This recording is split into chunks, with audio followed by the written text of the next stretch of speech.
Assalamualaikum. Today we are with Professor Dr. Syed Shabibul Hassan, the Vice Chancellor of Hamdard University. Sir, I, Engineer Bakhtawer, on behalf of Academic Pulse and Logic Solutions, welcome you. Thank you so much for taking time for us. Thank you, आपका कि you have come all the way to Hamdard University and have a discussion. You're welcome, sir. So, sir, tell me about yourself and your educational and professional background and your journey up till here. It's a very difficult question to talk about my own self because that's something which I always say that the better people would say compared to what I would say about myself. The whole journey is from Karachi, starting from schooling to college to university. I graduated from University of Karachi, Department of Public Administration in 1998, and since then I'm associated with teaching profession.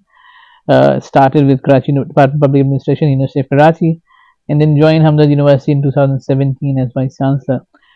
So that's been the journey throughout. The whole journey is focused towards the studies and teaching the students the areas which I feel are more important than the academic degrees.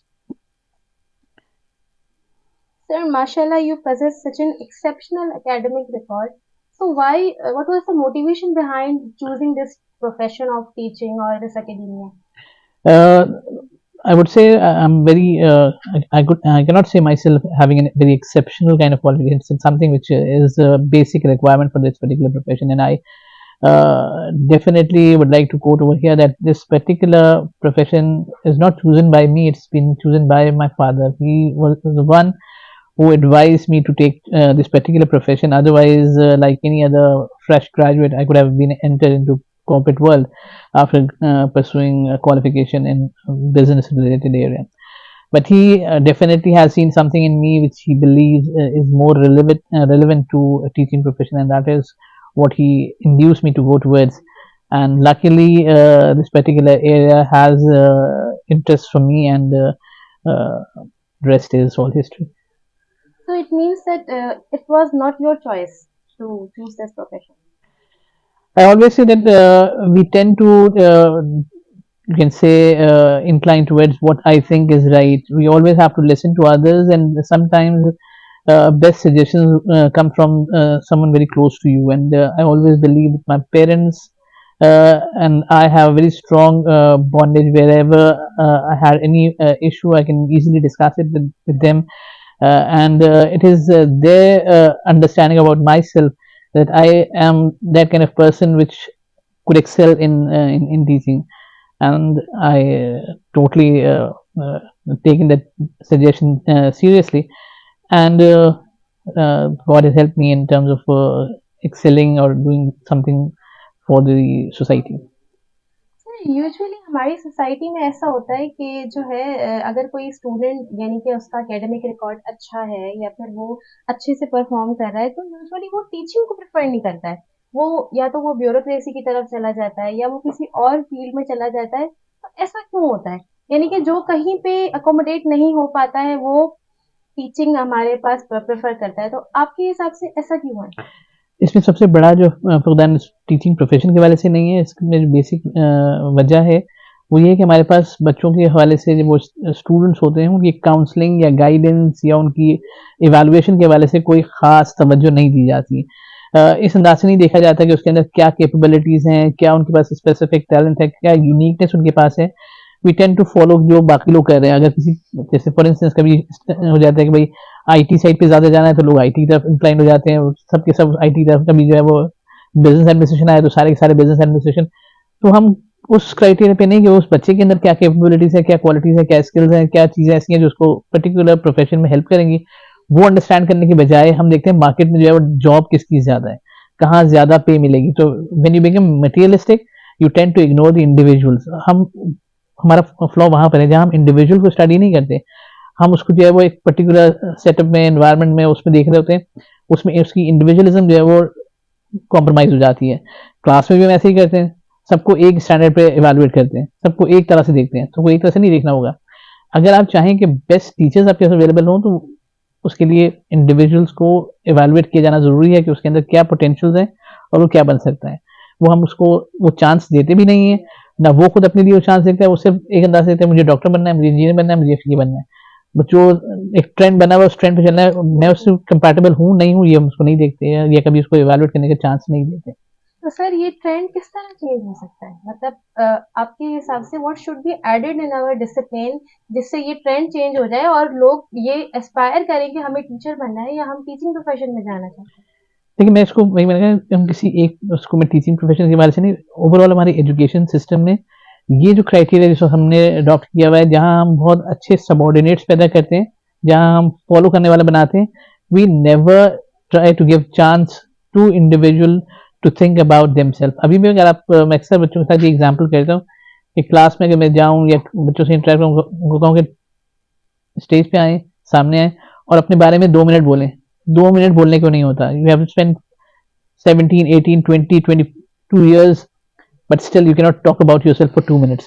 Which means कि उसने अपने आप को importance को दी नहीं कभी, या लोगों ने कभी उस वाले से उसको गाइड ही नहीं किया कि आपको सोचना है कि आपके पास क्या ऐसी चीज़ है और किस प्रोफेशन किस आइडिया के साथ आप ज़्यादा बेहतर जेल कर सकते हैं, वो उसके हवाले से उसको चांस नहीं मिलता। तो टीचिंग प्रोफेशन के बारे में चीज़ों को जानता ही नहीं है कि उसके अंदर जो चीज़ें हैं वो टीचिंग से कंपैटिबल है या नहीं है, या इंजीनियरिंग से कंपैटिबल है या नहीं है, या मेडिकल से कंपैटिबल है या नहीं है। बस वो एक ट्रेंड। तो इसको चेंज करने के लिए हमें अपने एजुकेशन सिस्टम में इंडिविजुअल्स को इंपॉर्टेंस देनी होगी, इंडिविजुअल के पे फोकस करना पड़ेगा।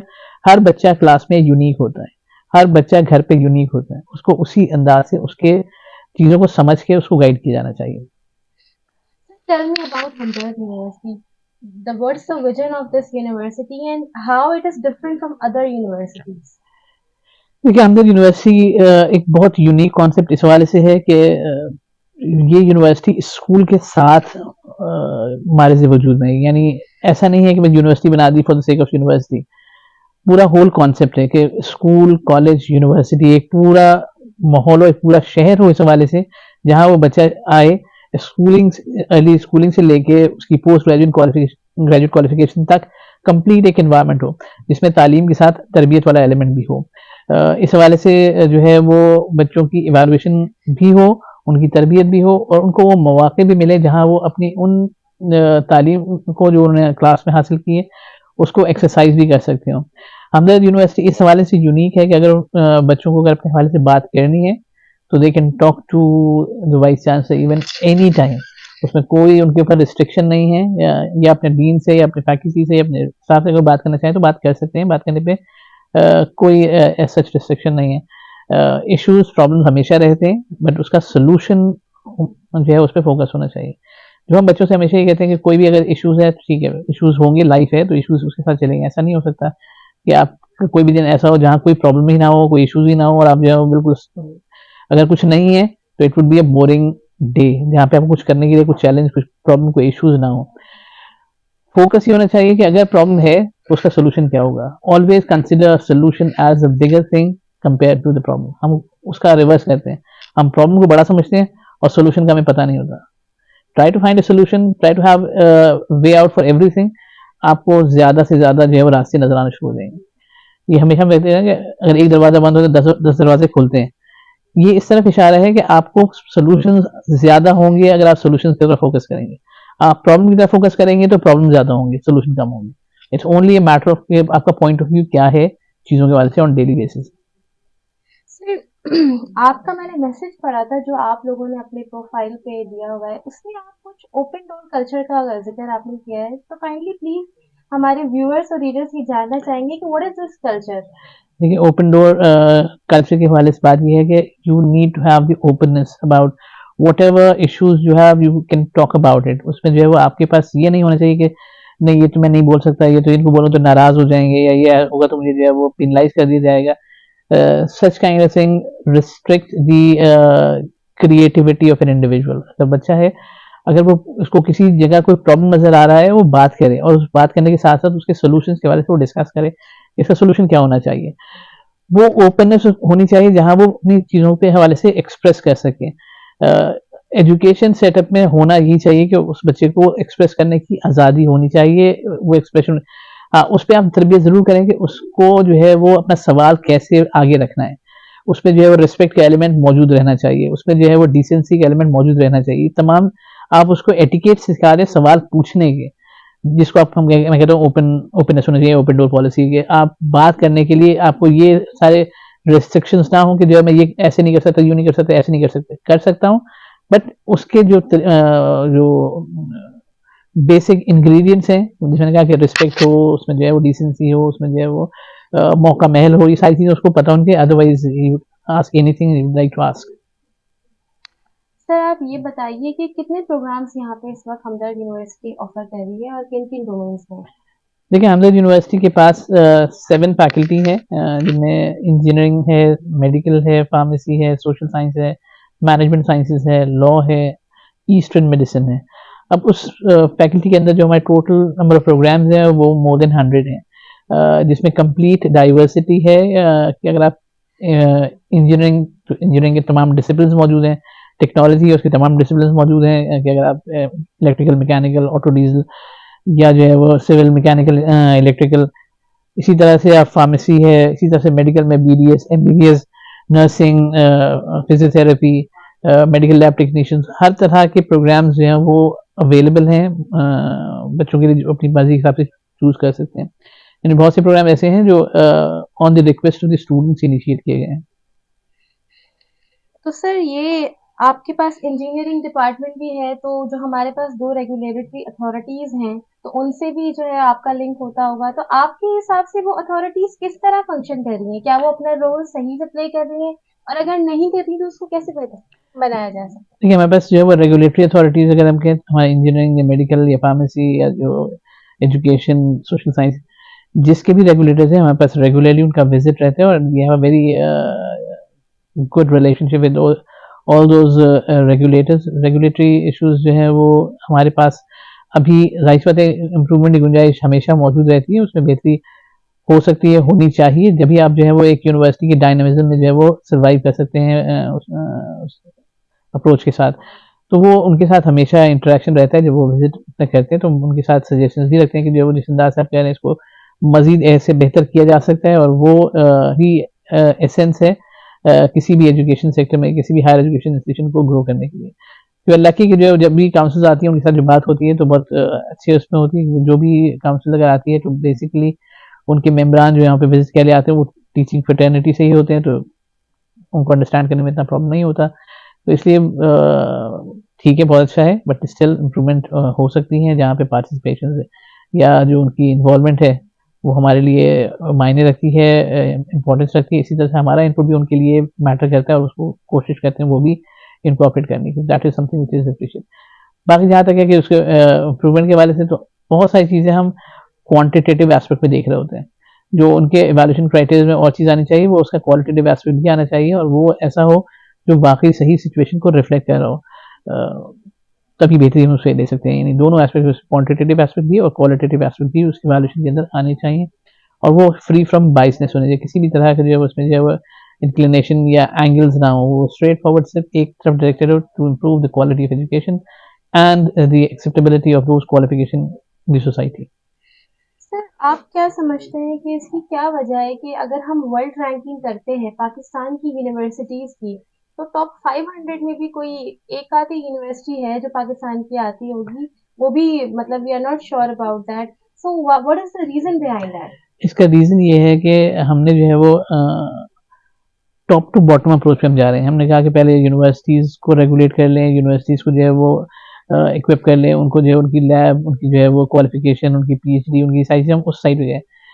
जो यूनिवर्सिटीज़ का रॉ मटेरियल है वो स्टूडेंट्स हैं, जो स्कूल में, कॉलेज में उस अंदाज से उनके ऊपर काम नहीं होता जिस अंदाज से काम होना चाहिए।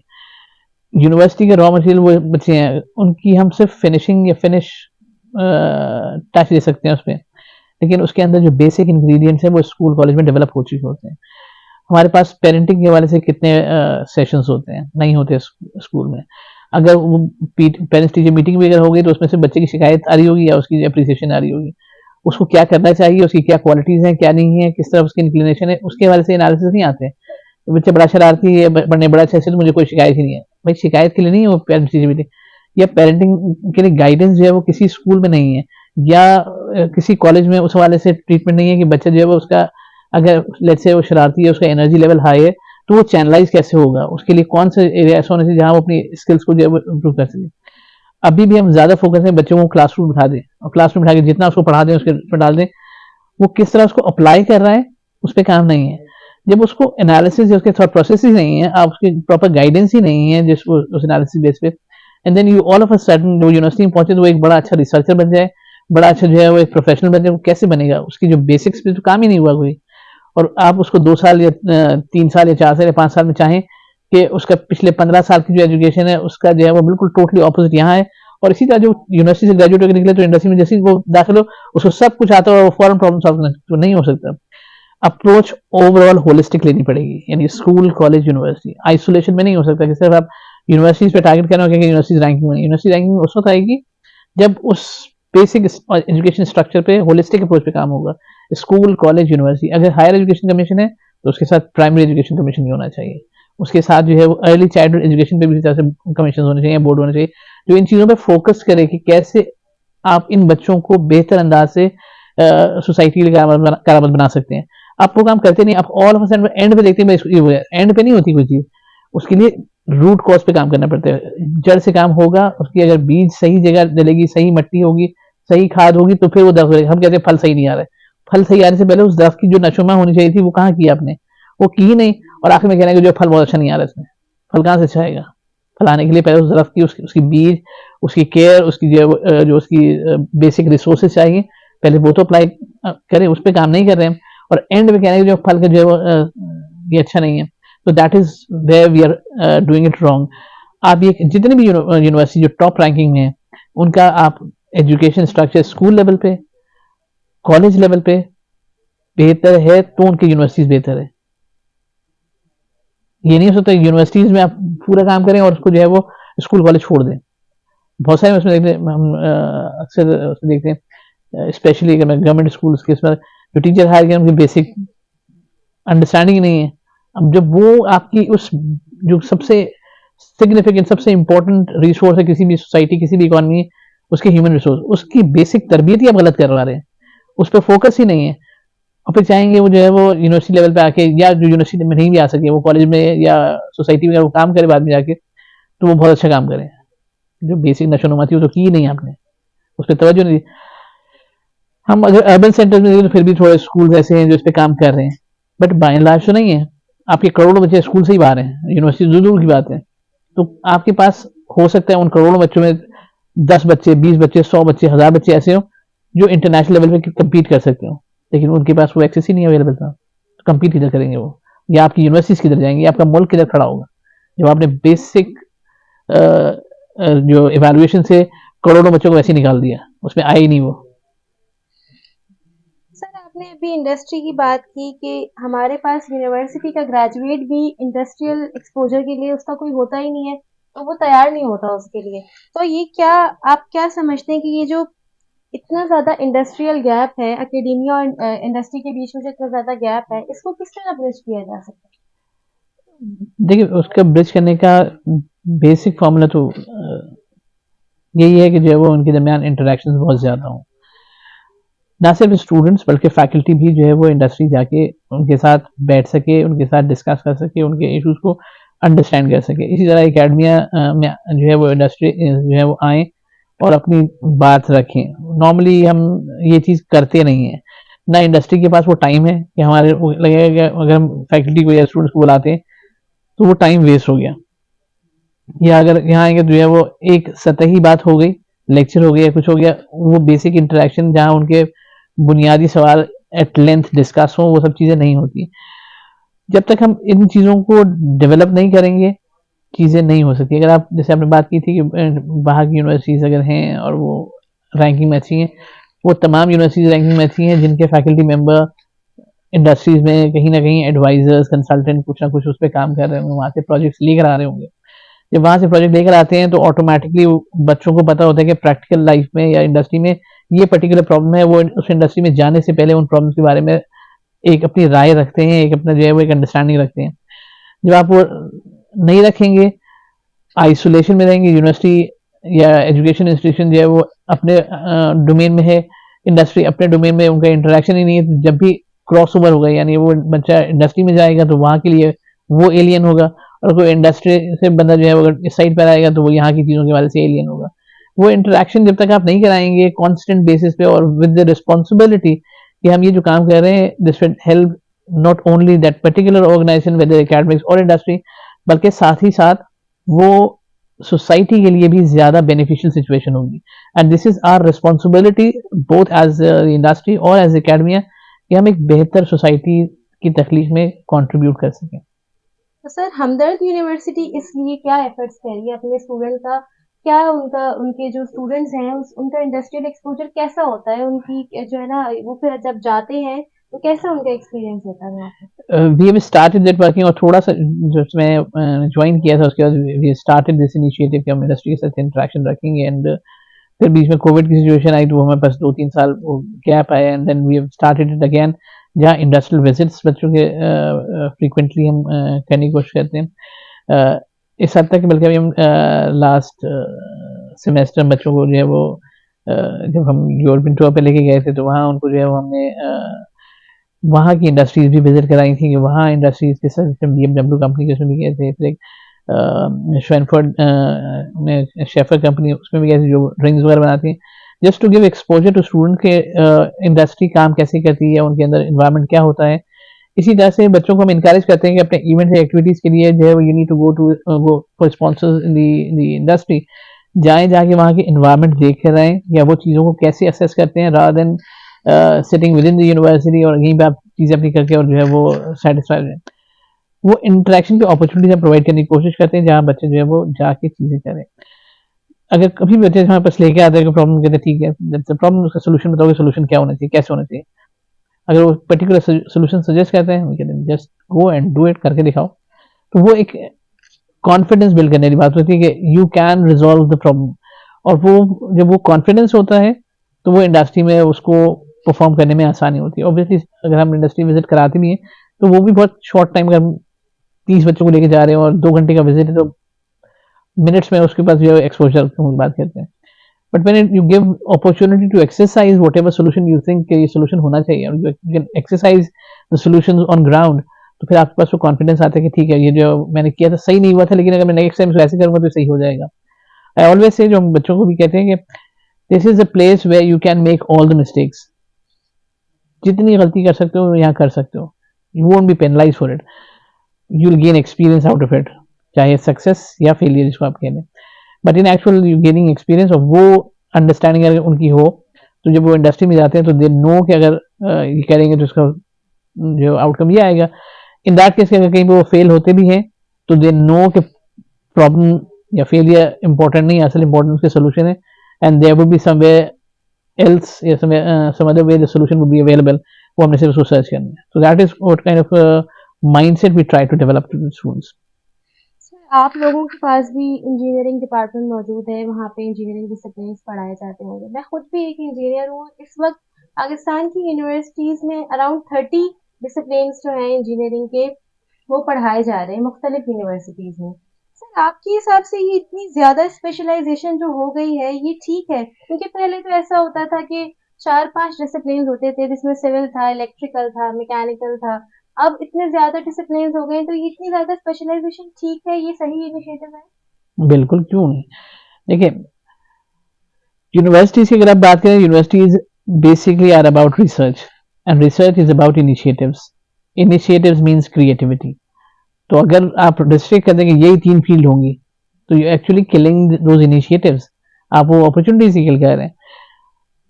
वो स्पेशलाइजेशन अगर हो तो बिल्कुल उसमें जो है वो आप जो एक्सीलेंस के चांस है वो बढ़ जाता है कि आप पर्टिकुलर एरिया में फोकस होकर काम कर रहे हैं।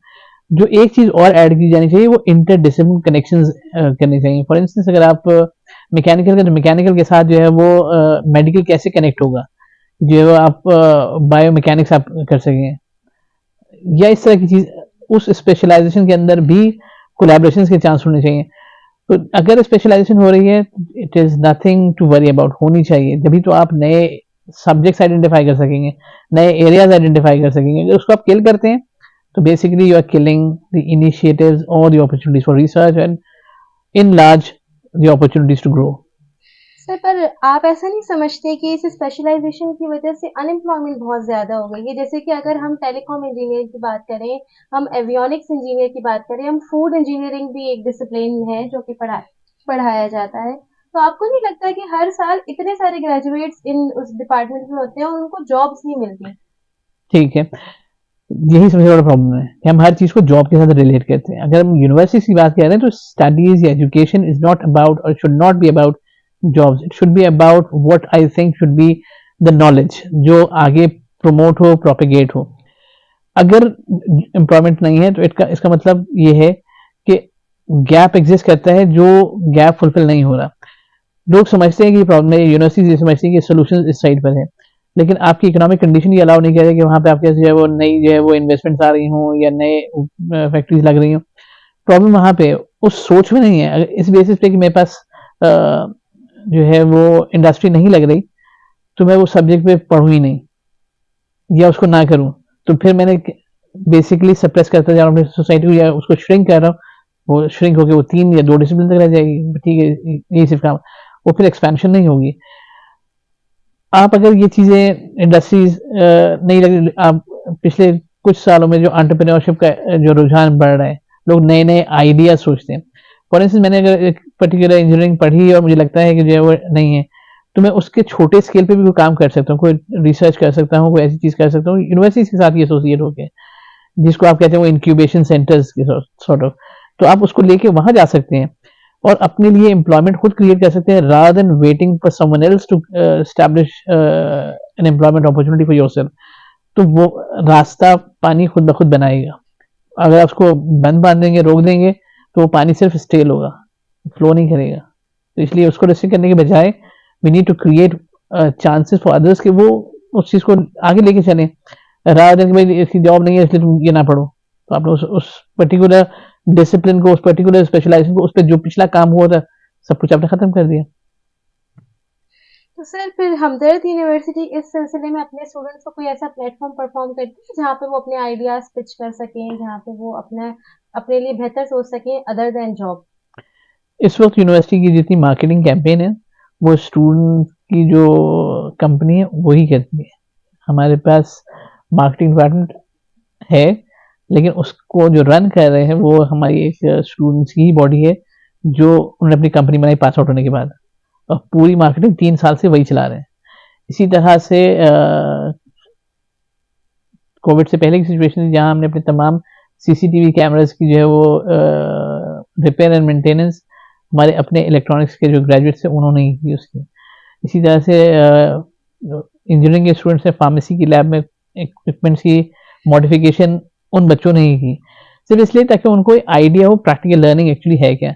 और जिसको जो अपॉर्चुनिटी अगर मिलती है तो वी ऑलवेज इनकरेज कि आप जाएं और करें। बिल्कुल। सर हमारे पास जो मीडियम ऑफ एजुकेशन है तमाम यूनिवर्सिटीज में, तमाम इंस्टीट्यूट्स में, वो इंग्लिश है। आप ये देखें कि अगर हम डेवलप्ड नेशन की बात करें जिसमें जापान है, चाइना है, तो यहाँ पे वो अपनी जो उनकी मदर लैंग्वेज है, जो उनकी नेशनल लैंग्वेज है, वो उसको ही प्रमोट करते हैं, लेकिन हमारे पास ऐसा नहीं होता।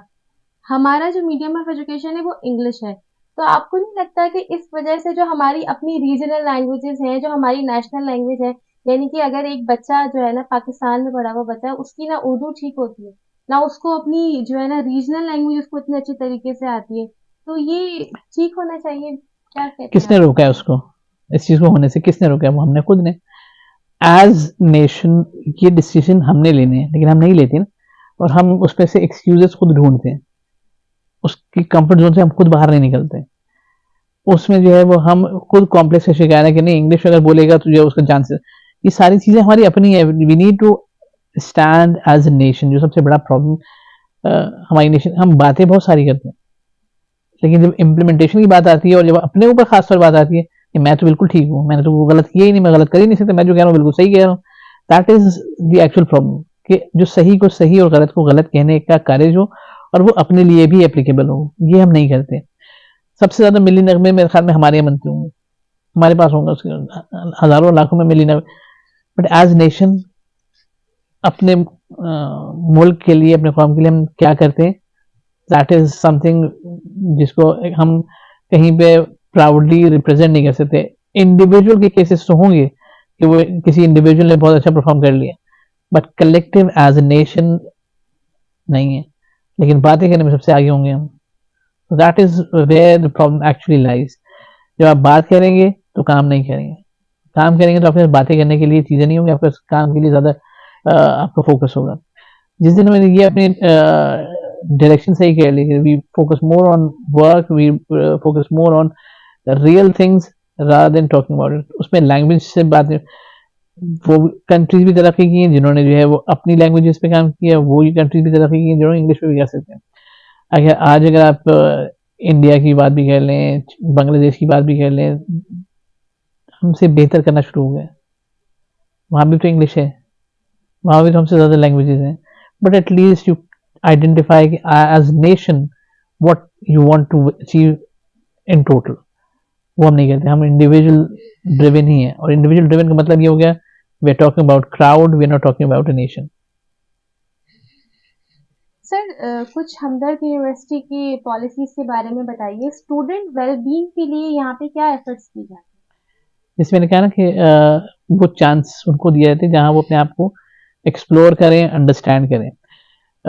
जो भी एक्टिविटीज़ होती हैं उसका सारा जो महवर है वो हम कोशिश करते हैं वो स्टूडेंट्स की। फॉर इंस्टेंस कि हम हर साल जॉब फेयर कहते हैं, उस तमाम उसकी मैनेजमेंट बच्चों के हाथ में होती है। अब स्टूडेंट्स वीक हमारा नेक्स्ट वीक से है, उसकी तमाम मैनेजमेंट की टीम्स किस तरह डिस्ट्रीब्यूट होंगे, कौन से स्पोर्ट्स होंगे, उसकी जो है वो एडमिनिस्ट्रेटिव इश्यूज के मैनेजिंग इश्यूज, ये सारे बच्चों के पास होंगे। The faculty would only be there to support कि अगर कहीं पे कोई ऐसी चीज़ें जहाँ पे उनकी इंटरवेंशन की ज़रूरत है तो वो करेंगे, otherwise it's about the students अपनी चीज़ें खुद करें। तो हम कोशिश करते हैं वो प्लेटफॉर्म बच्चों के पास अवेलेबल, वो अपनी चीज़ें खुद करें, करके देखें। एंड इन दैट केस जहाँ पे प्रॉब्लम आएंगे तो ठीक है, और इन सिचुएशन में problems are bound to come, क्योंकि जाहिर सी बात है उन बच्चों को वो एक्सपीरियंस तो नहीं है कि जहाँ पे उन्होंने वो पता होगी ये चीज़ ऐसे होगी, they will be doing it for the first time. तो वो प्रॉब्लम के लिए वो सोल्यूशन प्रोवाइड करने के हवाले से या उसको आइडेंटिफाई करने के हवाले से फैकल्टी या स्टाफ का रोल हो, otherwise they need to be doing it themselves in order to understand कि सोल्यूशंस ओरिएंटेड आप कैसे बनेंगे, अपने प्रॉब्लम को रिजॉल्व आप कैसे करेंगे। मोस्ट ऑफ द टाइम हमने एजुकेशन सेटअप में हम इन जनरल वो कॉन्फिडेंस नहीं रखते। अब सिर्फ एजुकेशन सिस्टम क्यों, अगर हम घर पे भी देखें तो नॉर्मली अगर तुम्हें नहीं पता तुम वैसे करना है, ये नहीं तुम्हें क्या पता, तुमने अभी शुरू किया, तुम what ever he has gain till that time, चाहे वो 14 साल, 15 साल, 20 साल, 25 साल हो, कोई ना कोई लाइफ एक्सपीरियंस हो सकता है कि वो एक्सपीरियंसेस जो शायद मैंने ना किए हो, मैं उससे ना गुजरा हूँ, तो at least I need to give chance to that individual कि वो अपनी बात एक्सप्रेस तो कर सके, हो सकता है कि उसमें वे आउट हो। लेकिन चूंकि मैं अपने कंफर्ट जोन से बाहर निकलना नहीं चाहता, तो कह दिया वही करो, बस बात खत्म हो गई। तो फिर मुझे कोई एफर्ट नहीं करनी पड़ी, जो वही करे। अब उसको वो अचीव ना कर सके तो वो उसको भुगतना है उसने, या उसने उसको फेस करना है। That should not be the criteria. Criteria should always be कि जो उसको आप सुने जरूर, उसका पॉइंट ऑफ व्यू लें जरूर, और उसमें अगर कोई आप डिस्कशन कर सकते हो तो डिस्कशन जरूर करें, या तो उसको कन्विंस करें या खुद कन्विंस हो। That should be the way forward कि आपने जो है वो अपने यूथ को उस अंदाज से डेवलप करना जहाँ उसके पास वो कॉन्फिडेंस हो, वो बात कर सकता हो, अपने सॉल्यूशंस को, अपने एक्सपीरियंसेस को शेयर कर सकता हो, और उसकी रेक्टिफिकेशन या करेक्शन करने का उसके पास हो गया, ठीक है जो मैंने कहा था, सोचा था, उसमें ये रेक्टिफिकेशन है जो मैं पहले नहीं सोच रहा था, and that would broaden the horizon of his thought process. जो आप करेंगे तो ऑटोमेटिकली नेक्स्ट जनरेशन हमसे ज़्यादा बेहतर परफॉर्म करेगी, और फिर मुल्क को कौम उसमें तरक्की पे आराम से जा सकते हैं। सर पिछले 2-3 सालों से हम देख रहे हैं कि हमारे मुल्क में जो ब्रेन ड्रेन का रेशो है वो बढ़ता ही जा रहा है। यानी कि एक जो ग्रेजुएट, यहाँ की यूनिवर्सिटीज का जो ग्रेजुएट है, वो बहुत ही कम लोग ऐसे हैं जो ये कहते हैं कि हम यहीं रहेंगे या हम जो है ना अपने कंट्री के लिए कुछ काम करेंगे। सब यूजुअली यही एस्पायर कर रहे होते हैं कि हमें बाहर जाना है, या फिर हम कहीं और से मास्टर्स करना चाहते हैं, हम यहाँ नहीं रहना चाहते। तो आपके हिसाब से इसकी क्या वजह है? डू यू थिंक ये प्रॉब्लम है? मैं तो सुनी इतना प्रॉब्लम है। आपकी इकोनॉमी में सबसे बड़ा कंट्रीब्यूशन जो फॉरेन एक्सचेंज से कहाँ से आता है? रेमिटेंसेस से आता है। वो रेमिटेंसेस कौन भेजता है? वो वही भेजते हैं जिनको आप कह रहे हैं ब्रेन ड्रेन है। एक साइड पे ये, दूसरी साइड पे जिसको हम प्रॉब्लम के तौर पे देख रहे होते हैं कि ठीक है लोग बाहर जा रहे हैं और कुछ कर रहे हैं, instead of wasting that talent over here, जहां आप उसको वो चीज प्रोवाइड नहीं कर सकते जो उसको चाहिए, rather than give it that resource, वो अपॉर्चुनिटी जहाँ पे वो कर सके, तो ठीक है वो करके आए। ये एक साइड है, ये शॉर्ट टर्म सोल्यूशन में इसको। लॉन्ग टर्म सोल्यूशन में अल्टीमेटली आपको डेवलप करना है, और वो जब आप इन्वायरमेंट डेवलप करेंगे तो अल्टीमेटली वो जो बाहर पढ़ने गया है या बाहर सेटल होने गया, उसको अगर नजर आए कि वो opportunity, I know some of the individual जो बाहर वेल सेटल होने के बाद they want to invest in Pakistan, वो आप अपॉर्चुनिटी क्रिएट करें, और वो लॉन्ग टर्म प्रोसेस है। उसके लिए पहले अपनी जो डायरेक्शन एज नेशन हमने सेटल करनी होगी कि what exactly we want as nation.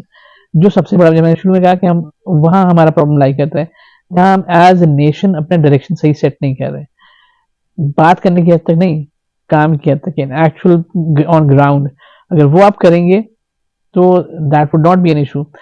बहुत सी इकॉनमीज ऐसी जहाँ के लोग जो है वो बाहर जाके कमा रहे होते हैं, ठीक है कमा रहे होते हैं। इस वक्त जो सिचुएशन हो गई है, जितनी इजी ट्रैवलिंग हो गई है, या लोग बिटवीन इकोनॉमीज जो इंटरेक्शन बढ़ गई है, कि आप जो है वो एक जगह से दूसरी जगह, और दूसरी जगह पूरा यूरोप आपके पास, आप ट्रैवल कर सकते हैं within Europe, boundary less करते थे। That goes to the whole world as well, कि आप किसी भी जगह पे आप जा सकते हैं, अपॉर्चुनिटीज एग्जिस्ट करती हैं, सिर्फ आपने अपने यहाँ चीजें सही करनी है। तो वहां से जो ब्रेन ड्रेन आपके यहाँ से गया है, हो सकता है आप एनवायरमेंट के लिए तो बाहर से इधर भी आ सकते हैं। इसकी ऐसे मिसाल अगेन बांग्लादेश की आप लें, या इंडिया की लें, या वियतनाम की लें, इवन सोमालिया की लें, घाना की लें, इन्वेस्टमेंट क्यों नहीं आ रही बाहर से? आ रही, even though they had problems in the past. सिर्फ आप इन्वायरमेंट क्रिएट तो करें, आपके पास वापस आ जाए। ये चीज तो ऐसी है, इन्वेस्टमेंट या ये रिसोर्सेज प्रॉफिट मोटिवेटेड होते हैं, जहां पे ज्यादा फायदा नजर आएगा उस साइड पे जाएंगे, तो जाने में कोई नहीं है। ठीक है, एक कैपिटलिस्ट अप्रोच है, लेकिन आपकी इकोनॉमी में कैपिटल या इन्वेस्टमेंट की जरूरत तो है। Sir, as a vice chancellor of Hamdard university, कोई अपना एक ऐसा चैलेंजिंग सिचुएशन आप बताइए जो आपने फेस किया हो यहाँ पे as a vice chancellor to fulfil your responsibilities. नहीं, ये थोड़ा सा ऐसी चीजें जो मैं इस पर कभी सोचता नहीं, कह रहा मेरी अप्रोच हमेशा ये प्रॉब्लम है ही नहीं, it's all about solutions. The moment you focus more on problems, तो फिर आपको जो है वो चैलेंजेस लगेंगे, इश्यूज लगेंगे, डिमोटिवेशन लगेगी। ऑलवेज से कि जो है वो सोल्यूशन ओरिएंटेड या पॉजिटिव के साथ आप चलेंगे तो यू नेवर फाइंड समथिंग ऐसी जो आप अचीव ना कर सकते हो। ऑलवेज से कि जो ठीक है मैंने सोचा मुझे ऐसे ऐसे करना है, and that is not happening, still I से कि चलो 10% हुआ है, कोई बात नहीं, सिर्फ 90% रह गया, तो 10% अचीव हो गया, बाकी 90% भी अचीव हो जाएगा। So that is something which changes the whole mindset about problems. Problem है, रहेंगे, जा नहीं सकते, और उसको होना भी चाहिए, इसलिए कि वो मेरे लिए मोटिवेशन है। लेकिन मैं उसको इस अंदाज से देखता हूँ कि उसके आगे मेरे पास क्या चीज़ है, यानी उसका सोल्यूशन किधर है। और जब मैं एक सोल्यूशन ढूंढता हूँ तो मुझे 4 सोल्यूशन मिलते हैं, तो वो चीज़ चैलेंजिंग फील नहीं होती। Sir, any message for our readers and viewers? Message सिर्फ इतना है कि लाइफ को हमेशा पॉजिटिव फ्रेमवर्क में देखना चाहिए, उसको कभी भी नेगेटिव फ्रेमवर्क में नहीं देखना चाहिए। हम छोटी छोटी चीज़ों से घबरा जाते हैं, और छोटे छोटे इश्यूज पे जो है वो फील करने लगते हैं कि जो है वो नहीं, ये तो कुछ भी नहीं हो सकता, ऐसा नहीं हो सकता। दुनिया हजारों साल से चल रही है और आगे भी चलती रहेगी। आपका उसमें जो रोल है, यू नीड टू अंडरस्टैंड, अपने आप को समझें, अपने आप को इवेलुएट करें, और उन सिचुएशन में अपने लिए देखें कहाँ अपॉर्चुनिटी लाई कर रही है, जो कि यकीनन लाई कर रही होगी। हम छोटे छोटे इशू से घबरा के उन अपॉर्चुनिटीज को देख नहीं रहे होते। लाइफ का फोकस हमेशा सॉल्यूशंस पे, पॉजिटिव उस पर रखें, आपको रास्ते मिलते रहेंगे, अपने लिए भी और दूसरों के लिए भी। आप रास्ते क्रिएट करते चले जाएं, उनको ये चीज़ की शनाख्त देते चले जाएं कि उनके पास क्या क्या अपॉर्चुनिटीज एग्जिस्ट करती हैं। एंड दैट इज व्हाट हम एज यूनिवर्सिटी, एज टीचर्स, जो हमारा बुनियादी रोल है। Thank you so much. Thank you so much.